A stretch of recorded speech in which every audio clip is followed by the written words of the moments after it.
क्या आपने कभी सोचा है कि अगर एक देव हैकल हवाई जहाज़ के पर उड़ान भरने से पहले टूट जाएं या मुड़ जाएं तो क्या होगा? बज़ाहिर ये किसी हादसे जैसा लगता है, लेकिन एविएशन की दुनिया में ये एक मास्टरपीस इंजीनियरिंग है।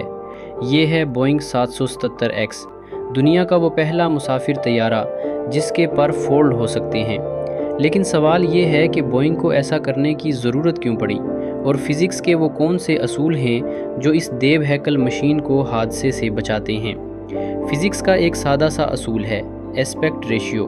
पर जितने लंबे होंगे, हवा की मुज़ाहमत इंड्यूस्ड ड्रैग उतनी ही कम होगी और ईंधन की बचत उतनी ही ज़्यादा होगी। इसीलिए बोइंग ने 777X के परों को 235 फीट तक लंबा कर दिया। लेकिन यहाँ एक बड़ा मसला खड़ा हो गया। दुनिया के ज़्यादातर एयरपोर्ट्स के गेट्स सिर्फ 213 फीट तक के जहाज़ों के लिए बने हैं।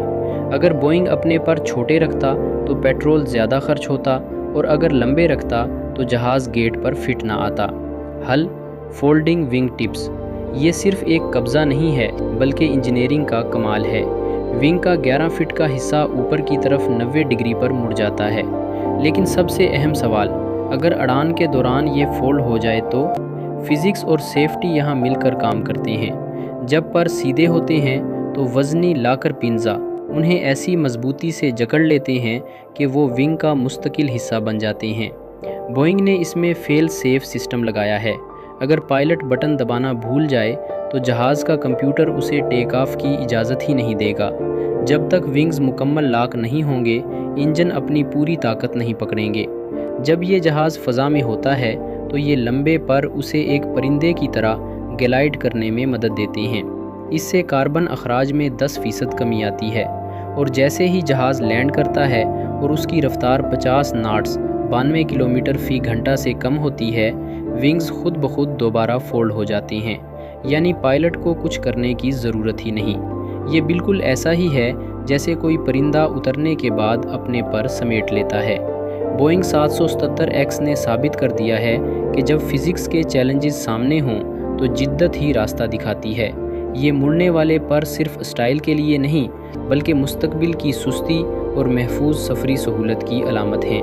आपको क्या लगता है, क्या मुस्तकबिल में तमाम जहाज़ों के पर ऐसे ही होंगे? कमेंट्स में ज़रूर बताएं। अब बात करते हैं एक अनोखी जहाज़ का जो साइज़ के लिहाज से सबसे पुराना और बड़ा जहाज़ है। आपको लगता है कि नासा के पास सिर्फ जदीद तरीन रॉकेट और सुपरसोनिक जेट तैयारे हैं?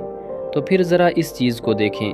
क्या ये एक हवाई जहाज़ है या कोई अजीब सा कार्टून किरदार? पहली नज़र में ये सुपर गप्पी किसी बड़े मजाक की तरह लगता है, लेकिन सच्चाई ये है कि इस अजीब शक्ल वाले बूढ़े जहाज़ के बगैर अमेरिका का खलाई प्रोग्राम रुक जाएगा। जी हाँ, इंसान का चाँद पर वापस जाने का ख्वाब शायद कभी पूरा ना हो पाता अगर ये जहाज़ ना होता।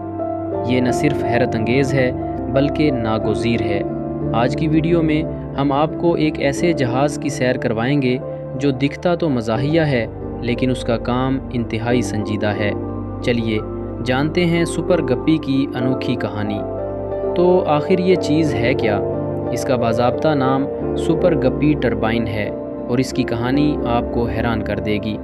इसका बुनियादी ढांचा 1953 में बने एक बोइंग C-69 स्ट्रेटोफ्रेटर नामी टैंकर से लिया गया था। यानी ये 70 साल से भी ज़्यादा पुराना है। इसे 1980 की दहाई में दोबारा डिज़ाइन और तैयार किया गया ताकि ये एक ख़ास काम कर सके। इसका मकसद खलाई रॉकेट्स के इन हिस्सों को ले जाना जो इतने बड़े होते हैं कि किसी और जहाज़, ट्रेन या ट्रक पर फिट नहीं आ सकते। इसका कार्गो एरिया 25 फीट चौड़ा और 100 फीट से ज़्यादा लंबा है। ये इतना बड़ा है कि इसके अंदर कई आम हवाई जहाज़ समा सकते हैं। इसकी शक्ल ऐसी है जैसे किसी ने एक जहाज़ पर एक बहुत बड़ा गुब्बारा रख दिया हो, लेकिन इसी शक्ल की वजह से ये वो काम कर सकता है जो कोई दूसरा तैयारा नहीं कर सकता। अब आप सोच रहे होंगे कि इसके अंदर इतना बड़ा सामान कैसे लोड किया जाता है। ये इस जहाज़ का सबसे दिलचस्प हिस्सा है। इसके ऊपर या पीछे कोई दरवाज़ा नहीं है, बल्कि इसका पूरा नोका यानी काकपट और इसके नीचे का हिस्सा एक बहुत बड़े दरवाजे की तरह एक तरफ खुल जाता है। ये एक पेचीदा अमल है। जब ये खुलता है तो पायलट के कंट्रोल्स, केबल्स और दीगर तमाम सिस्टम्स को अलग करना पड़ता है, और जब सामान लोड हो जाता है तो इसके बंद होने के बाद इन तमाम सिस्टम्स को दोबारा बिल्कुल सही तरीके से जोड़ना होता है। ज़रा तसव्वुर करें, अगर एक भी केबल गलत जुड़ गई तो। इसीलिए हर लोडिंग एक बड़ा टेस्ट होती है। ये एक ऐसी इंजीनियरिंग है जो आपको कहीं और देखने को नहीं मिलेगी। अगर आप इसके काकपट के अंदर कदम रखें तो आपको लगेगा कि आप किसी म्यूज़ियम में आ गए हैं। यहाँ कोई डिजिटल स्क्रीनें, जदीद नेविगेशन सिस्टम या फ्लाई बाई वायर टेक्नोलॉजी नहीं है। यहाँ सिर्फ पुराने ज़माने के एनालॉग डायल्स, मैकेनिकल लीवर्स और कंट्रोल्स हैं। ये सब कुछ 1950 की दहाई का है। इसके पायलट्स को ओल्ड स्कूल पायलटिंग सीखनी पड़ती है। कोई सिमुलेटर नहीं है, कोई कंप्यूटर नहीं जो आपकी गलतियों को दुरुस्त करे।